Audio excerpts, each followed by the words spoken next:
Hi, I'm Leanne. I'm a light worker and a mother to 3 special girls. I strive to continue learning, growing, and to collect new skills.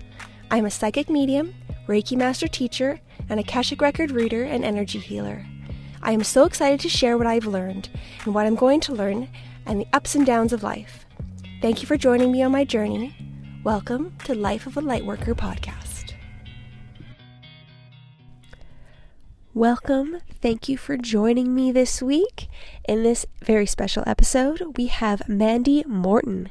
She is an intuitive and healer with a passion for teaching others how to activate their own soul gifts. She and her good friend Allison came together to build Soul Star Energy Collective, where they have developed a collection of intuitive development courses meant to awaken the soul gifts of their students, aligning them with their highest paths. I was so happy to have Mandy with me this week, and she is a wonderful person and an amazing intuitive, and I'm so glad that we can get to know Mandy a little bit better.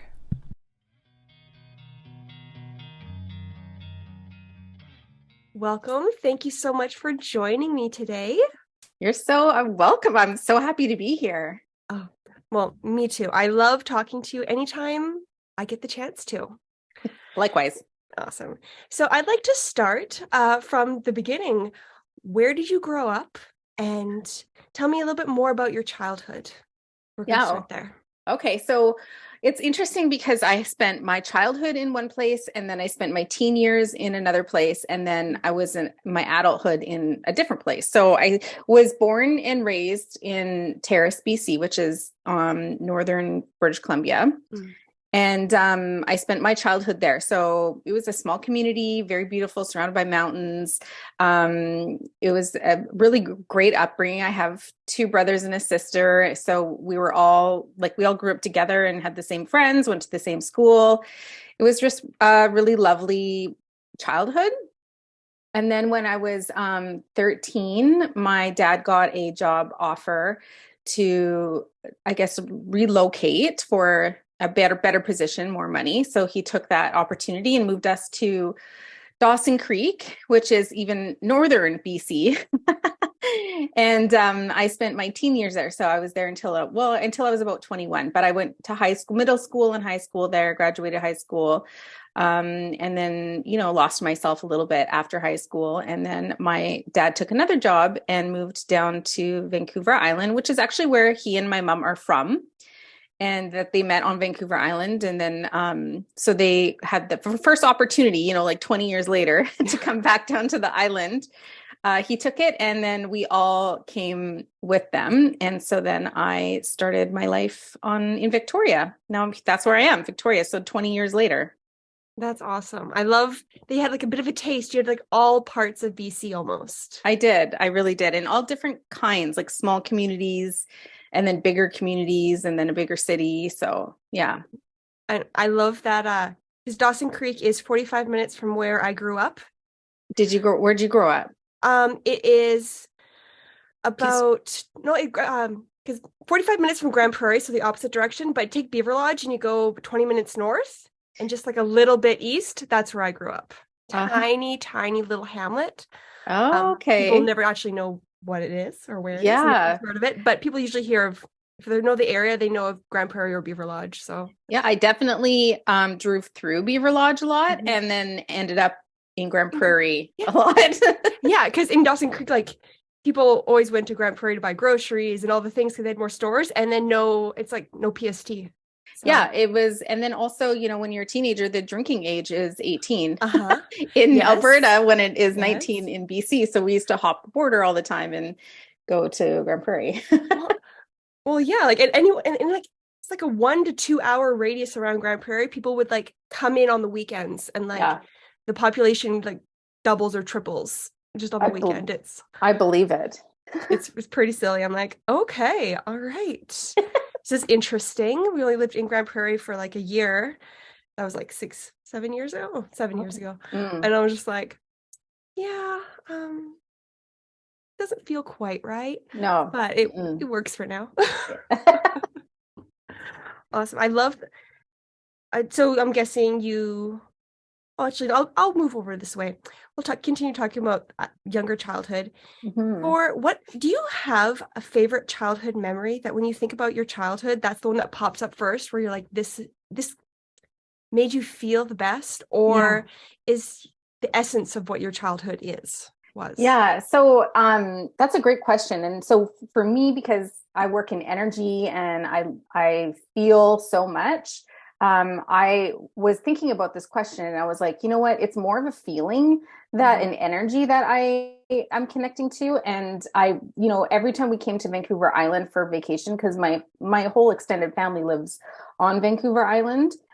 So we would come to Vancouver Island for like almost every summer, or at least every other summer, to for during the summer to visit and can reconnect with our family and stuff like that.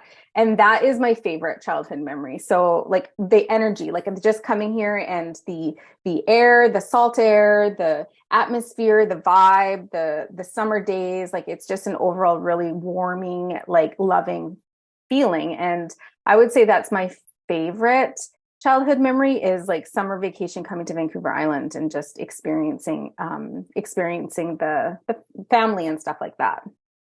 Well, I agree. I've been to Vancouver Island twice, Yeah. Victoria once, and I was just like, there's something in the air. You just feel good. You Like do. just like, your whole body, it's like it's radiating happiness. Like it's hard to explain. It's just the change in vibration of the actual place is Yeah. it's amazing how much just a location Hmm. can change how you feel. I would have to agree with you there. And I've experienced now that I'm more open to energy and understanding different vibrations and sensing that. I'd have to agree with you. Certain, and even more so, certain areas on Vancouver Island now Mm. have a higher frequency to me than other areas. But even when I experience like the Okanagan, for example, I was in Vernon last summer with my son, and he was like, "Oh, I really love it here." And I was like, I do too. Like it just felt so cleansing. And then I realized that it was because, maybe not because, but part of the reason probably was because there were sage bushes everywhere. And I was like, oh, now I want to put sage bushes all in my garden because it was just like the air and the atmosphere and the vibration and the frequency of that place was just so cleansing. And so, yeah, it's interesting. Yeah. I love that when you can find like that hot spot that's Yeah. somewhat close to you or wherever you're visiting. Yeah. It feels like it cleanses your soul. Exactly. And another place on Vancouver Island that does that for me is Tofino and Ucluelet. So that's like is that the west coast of the island? And it's just, I spent some time there with my husband a couple of years ago because it's on the island, but it's still a few hours away from where I live. And it's expensive to stay because it's a tourist place. But I remember being there and I was kind of in the midst of my development and my awakening, and I just remember like, oh, just it was so soul cleansing is how I like to describe Tofino. It's soul cleansing. It's so beautiful there. All right. Well, that's the other place that I went to.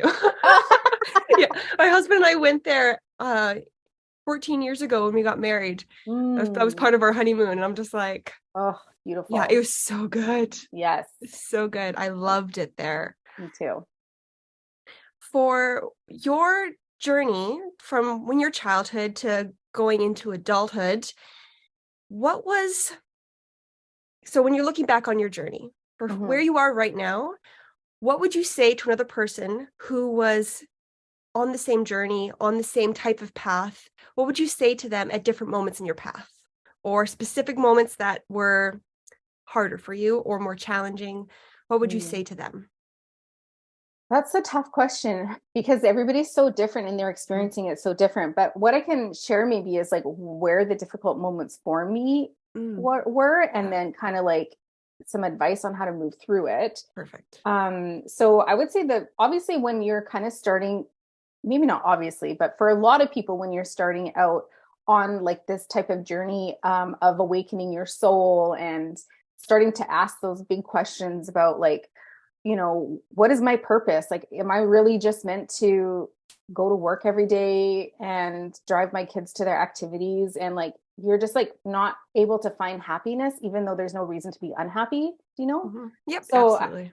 I would say, like, for a lot of people who are starting there, they're kind of going through something similar to that, or there's some sort of huge shift in their life that's creating them to ask those questions, or look at their life in a different way, or some sort of traumatic event usually puts people on this type of path. But for me, it was those questions where, I was in a really, like, I was a really successful in my job, and I was making a lot of money. So I was financially abundant. Our kids were doing wonderful in their sports and school and socially, and my husband and I were great. And, you know, overall, we still are, like, everything's great. But at that moment, I was like, why aren't I happy? Like, this, I'm so exhausted. Like, I was just in that hustle energy, like that hamster wheel of hustling for money, like make more money, make more money, make more money, and, trying to keep up with the Joneses and have the big house like everybody else and have the nice car. And it was like, that was like the agenda, was to make more, to have more, to spend more. And at some point through that process, and it was, years in the making, but at Mhm. some point through that process, I got super burnt out and really unhappy. And I just needed everything. It was like all the chaos around me needed to stop. And I was just like, I didn't know how to stop it. So I started to go within and start asking those questions within. And it really, like, the first thing I can say to anybody that's in that space or in experiencing that, is to start with meditation. And as corny as that sounds, and, when you're in that energy, you're like, I literally have no time to breathe, and you want me to meditate. Like, that's the mentality that I was in as well. And I had, talked to an intuitive, and she was like, you need to meditate. But that's all she said, you need to meditate. And I was like, that was my reaction. I'm like, I laughed at her. I'm like, I don't have time to meditate. Like, when do you want me to do this? So, but it got to the point where I got so burnt out that I needed to do something. And so I started with like a 5 to 10 minute guided meditation. I just found stuff on YouTube. It was like an energy cleansing meditation, because when you're also feeling heavy like that, it's likely because you're carrying a lot of heaviness energetically. So doing a cleansing on your energy is very supportive, and you'll be so astonished at how good you feel after you receive an energetic cleanse, whether that's from a practitioner like yourself or myself, an energy healer, or whether that's just by doing a guided meditation to cleanse your chakras or to do Yeah. an energy cleanse. Yeah, or just going into nature with the Yeah, intention of like of cleansing, cleansing. it makes a big difference. That's why Yeah, going out for a walk makes you feel so good. I know, but when you're always in your head, even like It's for hard. me, Yeah. going into nature at the beginning, it was like, yes, it was beautiful, but I still was always in my mind, and Mhm. the hamster wheel was going, so I Mhm. wasn't able to connect to the Mhm. nature the way that I can now. You know Yeah, what I mean? So for completely. anybody that's in that area, I totally recommend starting with guided meditations. And the one thing I realized after the fact is that doing the guided meditations actually opened up and activated my third eye. Mm. And the reason is because they are guiding you, and you're meant to visualize, the guide. And Yeah. at first, when you first start guided meditations, it's hard to visualize what they're asking you to visualize. And sometimes they go too fast and you're getting frustrated, or you see something else and then they ask you to see this, and you're like, I can't even do this. And, but it takes practice. So don't give up on the guided meditations, because I know a lot of people be like, this, I can't even do that. But it just do the same one a few times, and then it gets easier, and then you'll get better at it. But I realized that later on as I was developing my soul gifts, that my third eye had opened up and activated when I was doing the guided meditations, because I was then able to slow down all the activity that was going on in my mind, like all of the visions and things that were like, it was just like chaos in there. So Yeah, exactly. It's like what your mind's capable of holding, like your channel is so clogged with all the yeah, thoughts of the world. You need to like slowly remove them, or quickly if it's possible, yeah, so that you can be yourself, feel yourself, and yeah, connect with your higher self, so exactly, it exactly. just gets clogged. Yeah. So that was kind of what started my journey, and then kind of how I moved through it, and the advice that I have for anybody that's kind of like at that point. And then I would say the next part was really exciting for me, because I was like, ooh, I can be intuitive too. Like, I can be psychic. I could read energy. Like, what is that? What do you mean? And I was like so excited to learn all of that. And so I went deep down the rabbit hole and I listened to all the podcasts and I followed people on YouTube and I read all the books. And I finally came across a few mentors that I learned from. And then that was really activating and exciting.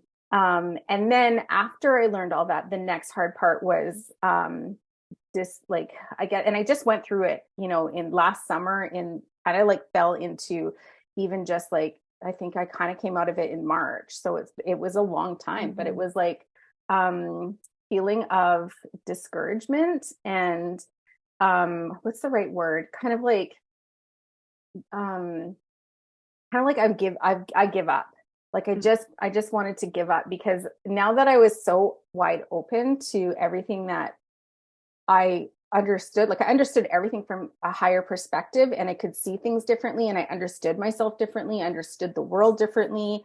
Then I got to this point where I was so discouraged that I wasn't able to step into my true purpose because of how the systems have been created, right? So I have to earn an income to keep this roof over my head, to feed my children, to do all these things. And I created all of that because of the programming and the way that the systems are. Like, your whole life, you're like, go to school so you can get a good job, so you can make lots of money and you can do this and you can do that and you can do this and you can do that. And so like I created a life around that, especially when you're earning a really strong income. Like the more you earn, the more you spend. So the more I earned, the more I spent. So like I created this like, yeah, right? Yeah, you get used to what you have and it's hard to go back once you're at that level. It's so hard to go back. So I we created this lifestyle around that income. And then I felt stuck. And then I felt so disappointed. That's the right word that I was looking for. So disappointed and let down that I just didn't see a way that I was going to be able to help people the way I wanted to help people and still have to work in my corporate job. And the corporate job is so uncomfortable and it doesn't feel aligned. And the energy is very strong, especially in the role that I was in, because I've left that role since then. But so I went into like this deep despair kind of through the summer and like a deep sadness. Yeah. And just like this really heartbroken, like I was heartbroken. But I was heartbroken not only for the situation I was in, but also for the world. Like I was really sensitive to the energy of the world as well. And I didn't really pick that up at the time, but I was really connecting to the collective energy and the grief of the collective energy. And so I actually took a leave of absence. I was guided by my spirit team to take a leave of absence over, last September. And so I did. And that was really difficult for me to move through because there's these expectations and judgments of other people. And I know people on the team that I worked on, they were kind of watching me from afar through the transformation that I was going through. And they knew that I was starting to like do readings and do energy healings and teach people how to do that for themselves. And they didn't understand and nobody asked any questions. So it was just a lot of judgment from behind the wall that I could feel. So I was like, well, this is just going to give them really something to talk about now. Right. Yeah. But I took the leap and I did take my leave of absence and it was for mental health reasons. And at first I was really excited to have some time off and to work on my business, kind of like behind the scenes and get that built for the new year, the things that we wanted to build. But what really happened was I really went through a lot of healing and a lot of shadows were brought up and a lot of fear was moved through. And I worked with a counselor who did somatic work and awesome. She journeyed me into like through meditation and we were connecting with like my inner child. And so it was really really unbelievable and really healing, but so heavy and so dark. I was having panic attacks. I'd never had panic attacks in my whole life, but there was an experience early on when I was on leave and, my daughter just had come home from her day at school, like every other day. And just how loud she wasn't being extra loud. She was just being regular loud, but everything was like, so, everything was turned up so high like that. It was like they were turning the frequency up for me, but that was really overwhelming for my body. So I had like panic attacks and I was breaking down everywhere. And I thought I was losing my mind. Have you ever experienced that? Yes. Yes, actually. My oldest, when she was younger, I want to say like 7-ish, like dysregulation is a hard thing for her. So when she would explode because she just couldn't handle what was going on with her body, I Yeah. would feel the energy emanate from her, and it felt like a bomb was going off. And I would get lightheaded. I have to fall on the ground. I couldn't breathe. I couldn't Wow. think. I was just like, I was like paralyzed from her Yeah. energy. And I didn't know what was really going on at the time. And Mhm. I couldn't help her because I'm just like on the floor, like, what's going on? So, like, Wow. yeah, like when you're just so sensitive, Hmm. you can just feel all this stuff. And especially when our kids, even if they're not doing anything, they emit a lot of energy, Hmm. and it affects us when we're like turned right up. Like, Yeah. you have to like really dial it back in order to Yeah. function. So Yeah. yeah, I can relate to that feeling of being like paralyzed or Yeah. almost like attacked Yeah. by that energy. Yeah. It was. It was. And I came into my office and I closed the door, I put my headphones on, and I just bawled, and I was like Mm-hmm. bawling so hard, and I hadn't cried that hard in a really long time. And when you're crying, at this point, I understand that I'm releasing energy that needs to be released. Like, I will let it out. I'm not going to try and hold it back. So I know the higher perspective, like I know the bigger picture as to like why I'm crying so hard. And it's because I need to release that energy. But I remember sitting there crying, and I just felt my grandma come, actually, and she came in and she consoled me. Like, so she was just, her energy was with me, and she was telling me, I just felt so much love from her and so much compassion. So that helped me get through that moment. And I'll never forget, like, and when she was Earthside, she and I were close, and I love her dearly, but that's probably the most connected I've ever felt with her. And, she's now in the spirit world. Oh, it's so beautiful. I got like tingles everywhere. It was just like, Yeah. just that. Oh, I love Yeah. that. I could just feel the hug. Yeah. It was an energetic hug for Yeah. sure. But Um, that whole experience is something I didn't expect to experience on this journey. And is probably one that most people, or a lot of people, will kind of move through, whether they do it more gracefully than I did or not. But well, maybe you did do it gracefully. You just you don't know, have anyone else to compare it to. I mean, let's keep it like that. I did that gracefully, but Mm-hmm. I think for whoever is, if anybody's kind of at that point where they're feeling discouraged because they don't feel like they can step into their soul gifts or do their purpose, or help do what they're here to do. I think that, like, if you need to get help, then get help. Like, if there's no shame in that at all, and just know that as you're moving through these difficult feelings, like, you will get through it. Like, there is light at the other end of the tunnel. And to just keep going. But it will all work out. And it's really like what the very end of it, what I realized I was releasing was, like, I had to step into surrender and move through fear. Because what actually happened when I returned to work is that I let go of that six-figure job, and I took a non-six-figure job, Yeah. but I still get to work from home, and it's like there's zero stress, and I still have Mm. flexibility, and it's exactly what I needed and what I was calling in. But releasing that income was really, really hard. Yeah. Yeah. And I love how you're sharing this, because so many people who are on a spiritual journey, especially people who are teaching, Hmm. don't want to appear like they're weak or they're struggling because they're trying to have this face. And you know what? Faith. We're all on like a path, we're all on a cycle. Yeah, maybe something hard happened and then Hmm. you moved up.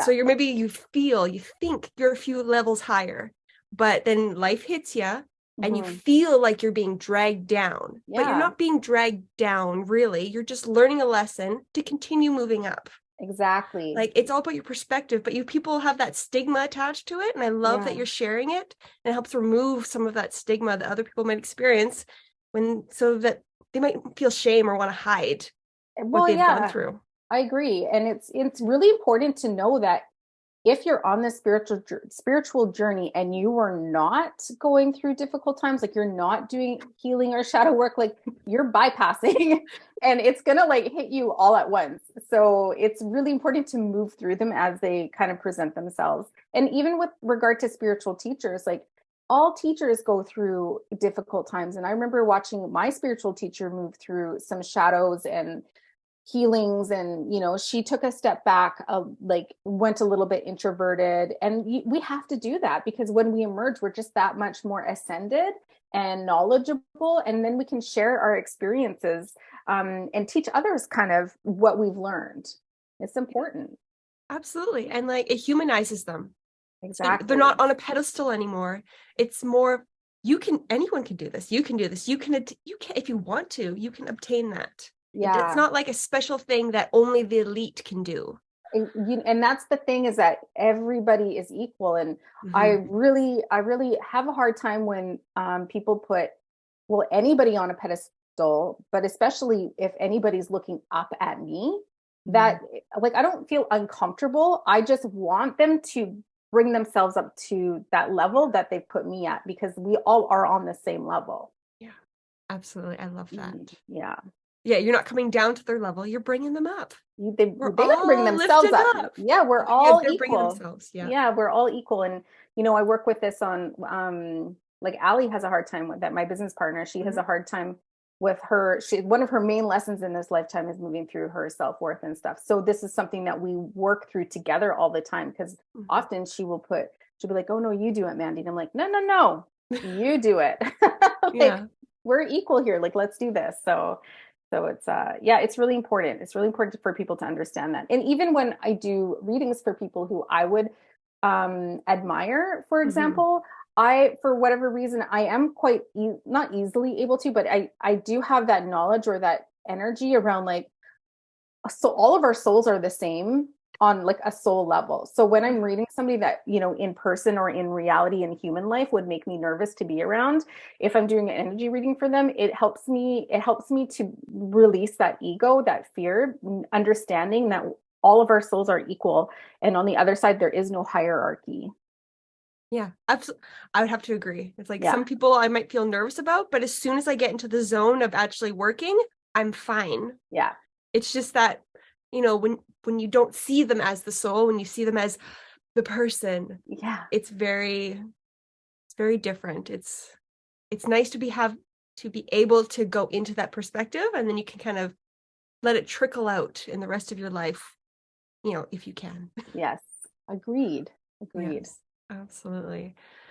So I know you're a teacher. You taught me how to read the Akashic Records, and I also took your the healing class you offer as well.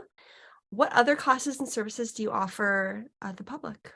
Oh, we're so passionate about teaching others how to access this skill, because we all have this skill. So we started with what we call Intuition 101. It's honestly a little bit embarrassing because the way that we recorded it, we did it in person, and it was like the first thing we did. So we plan to re-record this in the summertime. But basically what Intuition 101 is, it's on demand course. You can just purchase it. But it's got like a million videos. Like, I think there's like 50 videos, but it talks about the foundation. So all of the things when I was going through my spiritual awakening in my journey, all of the little bits and pieces that I learned along the way, like, what is frequency? Why do you meditate? Like, the soul's journey, what happens when you die? What happens when you incarnate? What soul contracts are, like, soul family, like, what is a star seed? Like, all of those pieces of information we put into one on-demand course, because that just builds a foundation. It answers all those questions. And then also our podcast that we call Behind the Emerald Veil, that we have very transparent and fun conversations about some of those foundational pieces. And people love, like, they come to us and say, thank you so much, because I learned so much from you. So it's a very, it's a free way to learn, I guess, kind of dip your toe in a little bit. Yeah. I love your podcast. You're very authentic, and you're very just relaxed, and you're having a conversation, and the way that you can bring in a lot of humor and a lot of lightness to some of these things that can be kind of stuffy or boring. Yeah. sometimes when you're learning about it.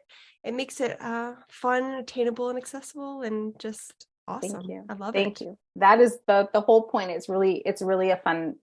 We have lots of fun doing that. So those are like our that's our free content. And then we have Meet Your Spirit Guide, which we are actually starting in July. So I'm not sure when you're releasing the podcast, but Yeah, before then. Yeah. okay, so we'll be starting this course. It's a 4-week container that we hold, and it's really just holding space for people and teaching them our method on how to connect with your spirit guide and how to get to know your spirit guide and how to communicate with your spirit guide. But the most exciting part of this course is learning how to journey with your spirit guide, because when you learn how to journey with your spirit guide, that is where they're going to teach you. So then it's like, okay, now I have this connection and I trust this connection, and now they're going to take me places like in your mind.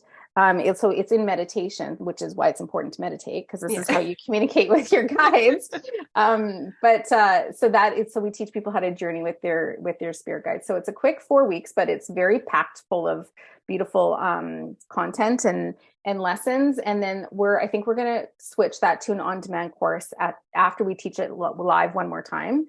So we'll be teaching it live in July. And then our game changer course, which is what we really love, is our 8-week course called Soul Star Intuitive. And that is where we teach people how to connect with energy other than your spirit guide. So we teach you how to read energy, how to receive messages from energy, how to differentiate different frequencies in energy. And then how, like, if you wanted to do readings, for example, this is the course that you would take so you could learn how to do readings for other people. But you could also learn how to do read energy for yourself or your family members.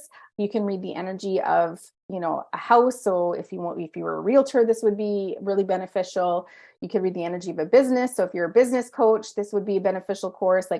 This course is for everybody. And this is where you really activate your crown chakra. So our crown chakra is the chakra that connects that is the bridge between us and the universe. So we're really working to activate your crown chakra. And that's where you're going to have easy access and constant communication with your guides and the universe around you. And then we have the Akashic Records course after that, which is a 6-week course and you took. And that's, of course, how to read the Akashic Records and what you can do within the records and how to work within the records. And then our final course is another 6-week course called Soul Star Healer. And that's where we teach healers how to do other energy work. So working, within doing past life healings, or working with sacred geometry, doing, shadow work, cord cuttings, inner child work, that sort of stuff. So, and then we're actually just opened the doors to register for our soul activating journey, which is like a 6-month container to take you through all those courses. Oh, awesome. I love that. Yeah. So I know it feels like you've designed them to go in sequence. Yes. But are there certain people that you allow in at different junction points depending on where they are in their journey? Or is it kind of like a basis, like one-on-one, kind of like you decide where they fit, or how does that work? Like if somebody's already started developing a little bit? Yeah, no, that's a great question. So we have designed it to kind of mimic the awakening process. So if you're already on your journey and you feel really confident as a healer, for example, and you wanted to kind of upgrade or up level your healing skills, then we would absolutely allow you to jump into Soul Star Healer. And it's all frequency. So you have to be your frequency has to be high enough to be able to access the Akashic Records or access the healing frequency. So it kind of depends on where you're at and if your frequency is high enough to access those points. So there would likely be a conversation just to make sure that you're ready for it, because we would hate to just take somebody's money just for the sake of taking your money. Do you know what I mean? And then watch you suffer or struggle through the course. Like that would feel really unaligned and icky to us. So we don't want to put anybody in that position. But we're not going to say no to anybody either if they really truly want to come in. But there might be recommendations too, and say, if you've never even meditated and you want to step into the Akashic Records course, probably we should start at the beginning. It would be a little more challenging. Yeah, well, they wouldn't be able to access the records, and it would be very frustrating, probably. Yeah, and then you'd feel really down on yourself. Yeah, all these other people are able to do it, and you're having a hard time. So it's not going to be supportive for you at all to jump ahead Yeah. in what you're physically and mentally able to handle at that moment. Yeah. But people who are doing like mediumship readings or who are developing their mediumship skills, I find that their frequency and their ability, like you, for example, were already doing mediumship readings, and then you like the Akashic Records was so easy for you. It's like you lived there. So literally, yeah. So when you jumped in, there was no question about your ability to do that course at all. And then obviously stepping into Soul Star Healer afterwards was good too. No. Well, I literally loved how you guys taught, your style, how you presented the information, how supportive you were, and how open you were to other people experiencing it different ways. Yes, that's huge. So it was, thank you.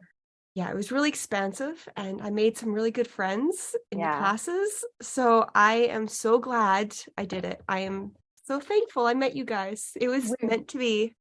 It really was meant to be, because the way that we met was, divine. Yeah, how many people? There was lots of people in that class that, because the class that we took together that we met at. Yeah. There was lots of people that didn't get paired up. Yeah. And we just happened to be paired up, and it just worked great. Like as soon as I heard about the Akashic Records, as soon as I heard it's like, oh, you have a podcast, I'm just like, I'm gonna just like sneakily go look at that. I'm just like, I feel really called to like really know more about you guys. And yeah, I'm just like, I feel kind of like a creeper, just like, I'm gonna go listen to you over here. I love that. Actually, the podcast is a really great way to get to know like who Allie and I are, and how we like to, I guess, connect and teach. But I have to say, sometimes I worry that the podcast is so like, casual, that people will think that we don't take our teaching seriously. But we definitely do, because when you're in the containers, there's this work is very sacred, and I feel so honored to first of all understand and know how to use these gifts, but also to be able to teach others how to use it. So making sure that's clear through, like, there is definitely this vibration of sacredness and honoring your ability to do that throughout the courses. It isn't something that we take lightly, and it is not a party trick, right? Yeah. And I think you do a really good job at that, because I've experienced you or both of you as co-students, and then I've experienced you as listening to your podcast, and then I've experienced you as a teacher.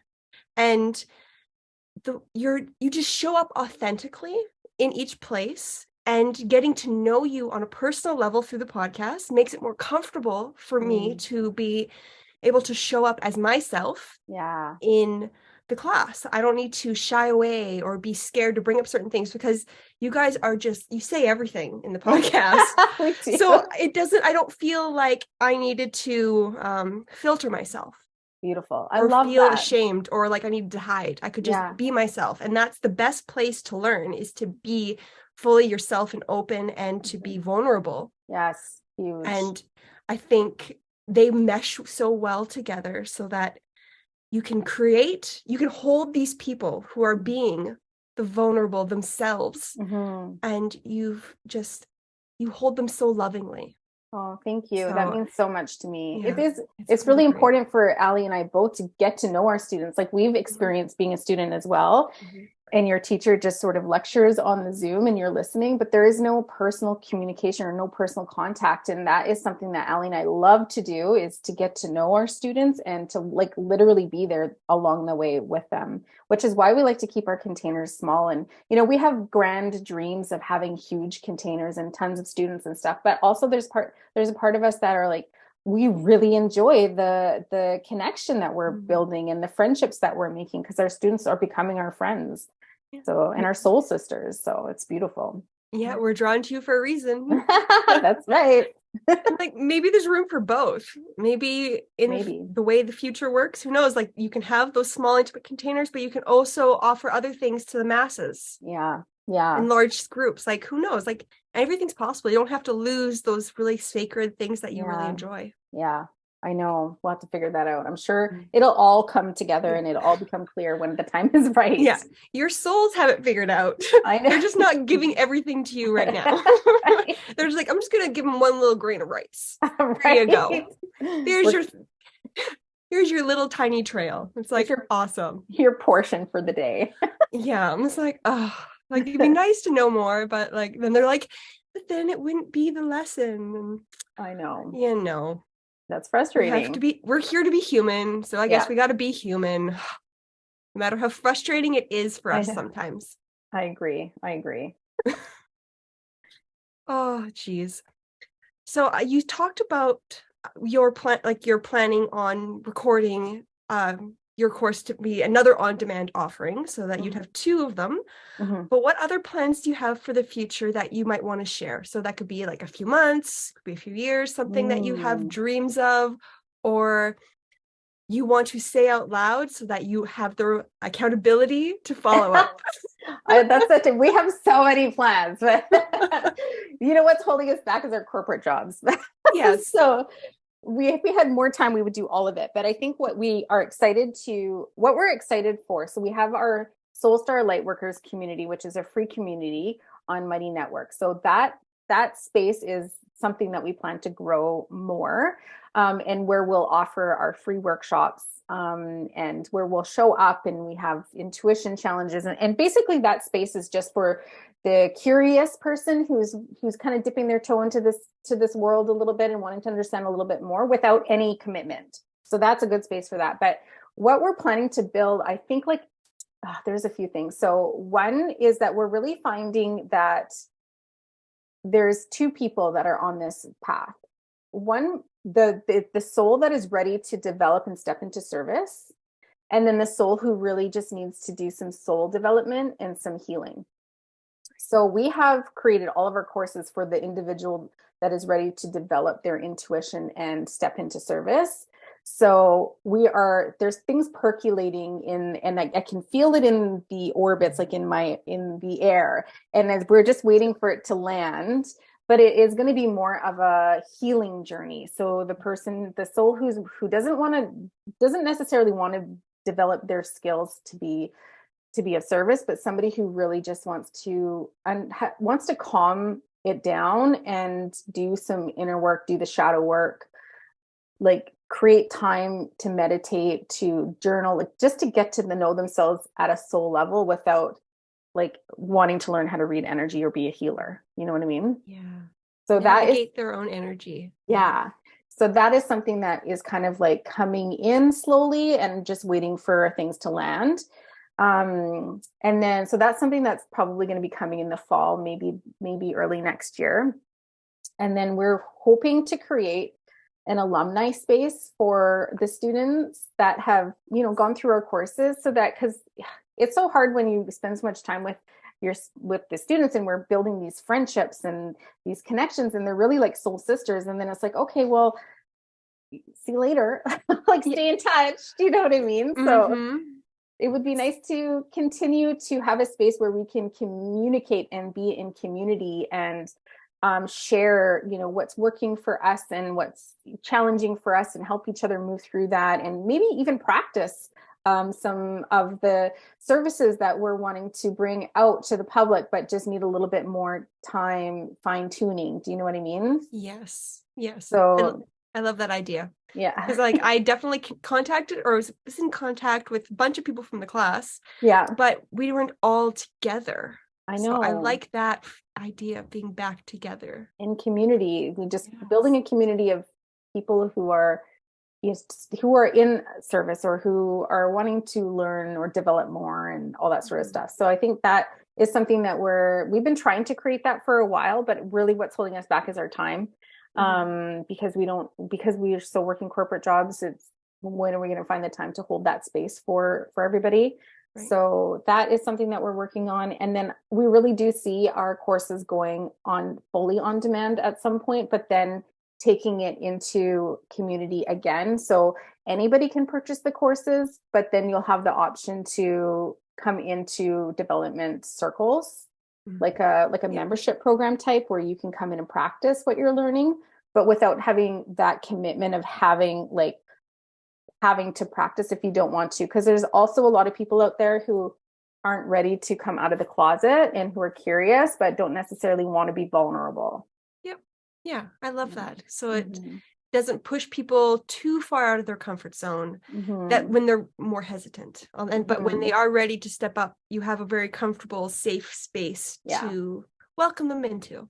Yeah. So I think the structure of how we offer our courses will evolve over time, and then we'll continue to hold space for the people who have developed in a community, and then creating something for the individual who's really just looking to do some healing. Yeah. I love that. Yeah. And I know you do like one-on-one sessions and like healings with clients. Yeah.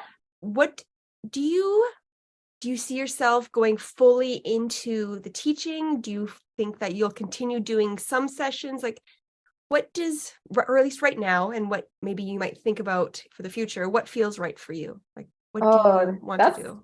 That's so hard, because it's heading towards the teaching and just going into teaching. So we do offer readings and healings at the moment, but because we're so busy with the teaching, we are finding we're finding it hard to create the time to do the other stuff. So we'll probably have to close our calendars at some point, and then we'll just open them, once or twice a year.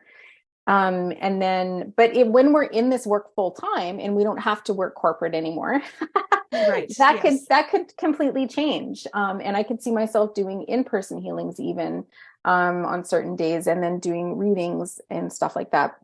But right now it's definitely leaning towards the teaching, because we are so passionate about, bringing this out so that everybody can access this for themselves. And it's so important for everybody to access this for themselves, because it's really so transformational and life-changing, that, if you could do anything for yourself this year, it would be to really just reconnect with your soul.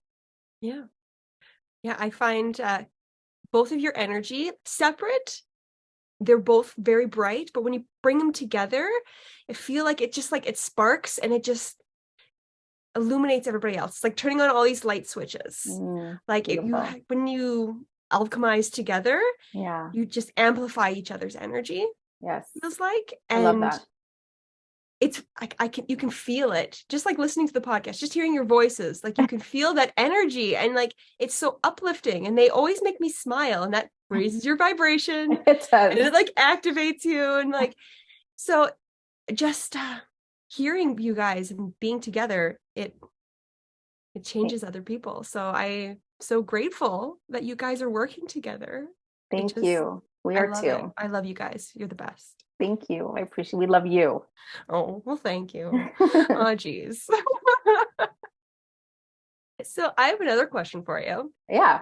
So who do you look up to? And that could be personally or professionally, like someone you want to, they're like, oh, I want to be like you someday, or you like how they go into a situation, or there's something about them that you want to bring into yourself. I love that question. So, okay. So there's a few, okay.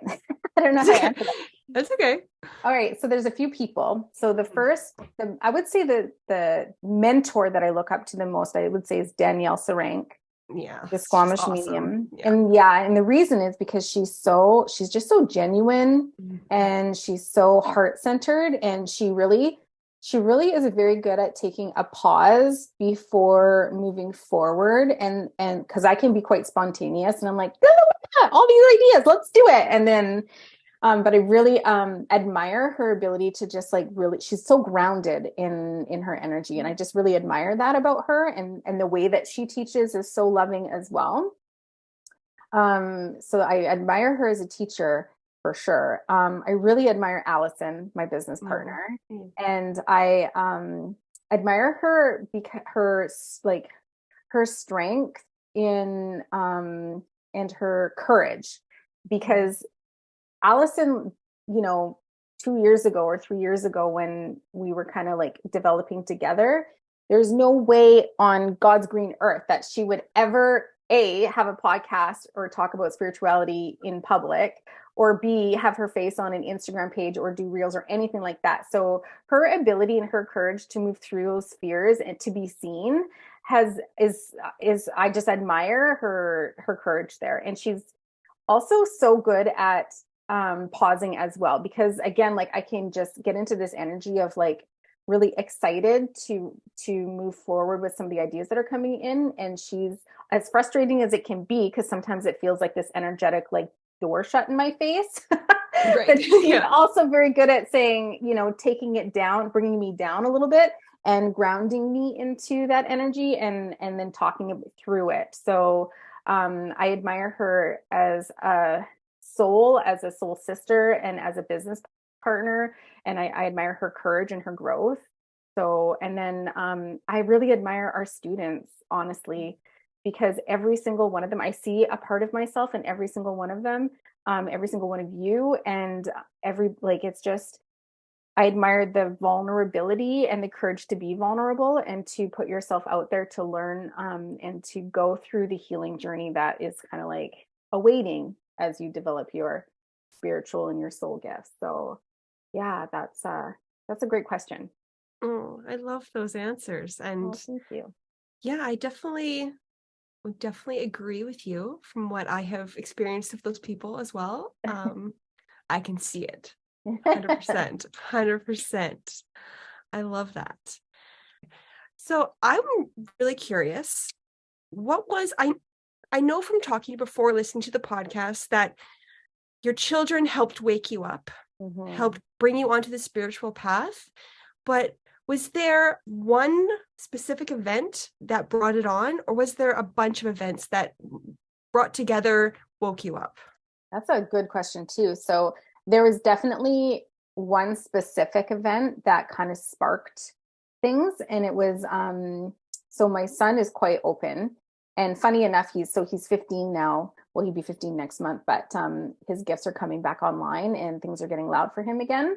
But when he was 8, we had just moved into the house that we're in now, and the activity was quite loud. And I was completely like sleeping, like I was not consciously aware of energy at all at that time. So I remember our first night, things were like the house was creaking and cracking so loudly, and I was like, "What is happening?" And if there was activity that was going on. And then we did a renovation in the kitchen, and we took a wall down, and there was this activity in the house again. But I didn't really connect it, because I didn't know what that was, or what that was like, or what that experience was. But there's one night, so it was multiple nights in a row, where my son would come into my room, and he was terrified that somebody was trying to break into our house, because he thought that maybe the guy that lived here before us was a bad guy, and that other bad guys were going to come and try to kill him. So they did, and they wouldn't have known that he moved. So then we were going to get killed. So this was like his 8-year-old. A lot of anxiety for an 8-year-old. That's Yeah. That's a heavy subject for an 8-year-old to be worried about, right? Right. And also very ridiculous. You know what I mean? Like, but in his 8-year-old, imagination, this was very plausible and definitely could happen, and was likely happening to us right now. So there was multiple nights since we moved into the home where something would wake him up, and he would hear things downstairs, and he would come into my room and say somebody's in the house, and then we would have to go look. And then I think we got like cameras to help him calm down. We would lock the doors with him. We would lock all the windows with him, like just whatever we could do to help him. But then there was one night in particular where he came running into my room, and he was so terrified. His face was white. He was shaking. And he said, "There is somebody in the house. I saw their flashlights." And he was like dead serious. And his fear was in me. And now I was scared. So it was like, and it was terrifying. So of course, we all get up and we look around, and there's nobody in the house. But then now this was like it was like the spark that kind of sparked it all, because then I was like, well, I'm not getting any fucking sleep. Sorry, I don't know if I can swear, but it's go right ahead. That's okay. Fine. Yeah. Like, I'm not getting any sleep at night anymore, because Jace is so scared of of the night. What can I do? And I just knew, I guess I intuitively knew that I couldn't just like say this isn't anything because clearly it was something. So I had just worked with a medium at like my corporate job, and she was a client of mine, I guess the month earlier. So I called her and I was like, can you help me? This is what's happening. And she connected and she said, yes. And then she told me that the activity was actually an older man who had lived in the house at some point, and he was curious about the renovations that were going on. So he had returned, and he was like, Jace was actually seeing him with his physical eye. Yeah. So he was, we asked him to leave all the things, but then she told me what happened with the flashlights, because Jace said he saw flashlights on the wall outside of his door, and she said those were angels there active, and they were there to show him and themselves, like to show themselves to him and to kind of activate him. And that was part of the activation for me too. So Jace was part of his purpose was to activate me so that I can help him grow into, what he's going to be growing into. I love that. When you said the flashlights, I'm like, oh, angels, angels, there's angels there. It was angels. Yes. Oh, I love that. Well, I don't know why they always have to make it so scary for the kids, right? So that we get so scared that we have to like go and save them. Like, it'd be nice if we didn't have to feel that, and we could just wake up on our own with happiness instead of being like, I have to fix this. And see, I understand that too, because this is a question I have, because I know the angels can send frequencies of love and peace and calm. So why would they show these lights or whatever, let him see them, and then not send him frequencies of like calm and peace and love? He just felt all the fear. But I guess that had to be that way. Otherwise, he probably wouldn't have said anything to me. He wouldn't have woken up. Yeah. I know it sucks that that's the way it has to be. Yeah. But I'm like, oh, I guess so. Maybe the next generation doesn't have to do it that way. Right. That's the hopes. Yeah. But yeah, I love angel lights. Me too. They're so much fun. I agree. I haven't seen one in a while, but I saw like quite a few like back to back, and I'm like, oh, this is the best feeling in the world. Isn't it? The frequency of the angels is just, it's beautiful. Oh, it's just, yeah. And I'm just like, I can't even, there's no words. I'm like, it's just tingly love. Yeah. It just brings you up. I love it so much. Me too. Well, thank you so much for joining me today. I love learning more about you. Oh, thank you. I love connecting with you. Like I've only really experienced you guys together, not very often apart. So I know during the class, sometimes you were different or separate. Yeah. But for the general public, you're usually together on the podcast. So I wanted them to experience just you and then just Allie, so that they can kind of see a little bit different side of you. Oh, that's lovely. Thank you. Well, I had so much fun. Oh, me too. As I said before, I just love you and love both of you. And I love the work you do. Thank you. So thank you. If you feel called to work with Mandy, you can visit her website at thesoulstarenergycollective.com. You can see them on Instagram. It's soul.star.energy.collective. And their podcast is Behind the Emerald Veil. All the links will be in the show notes. Thank you for joining me, and I'll talk to you next time.